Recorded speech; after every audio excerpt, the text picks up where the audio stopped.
صدای قلبت، تپش قلبم، صدای عشق یکیه با هم.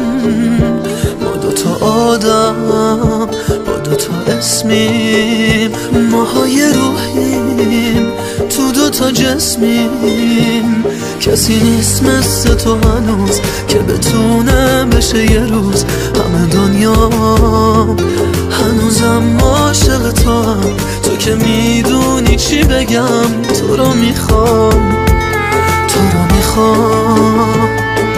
دوست دارم دوباره مثل اون روزا بازم عاشق شیم عزیزم. دوست دارم بدونی وقتی نیستی حال من خرابه و مریضم. دوست دارم یه لحظه بشینی تو رو برو من، آرزومه باشی.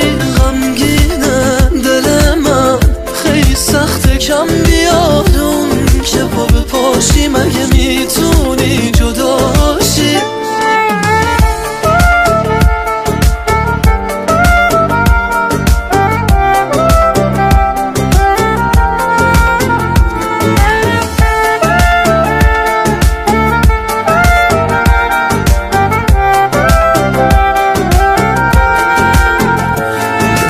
ساحل توی غروبی، من اگه بچم همیشه خوبی.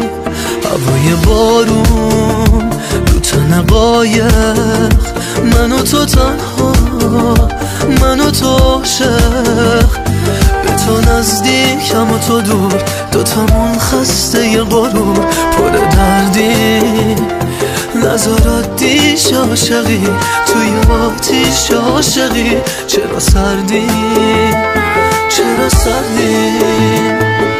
دوست دارم دوباره مثل اون روزا بازم عاشق شیم عزیزم. دوست دارم بدونی وقتی نیستی حال من خرابه و مریضم. دوست دارم یه لحظه بشینی تو رو برو من، آرزومه باشی. غمگینه دل من، خیلی سخته کم بیاد اون که پا به پاشی. مگه میتونی جداشی؟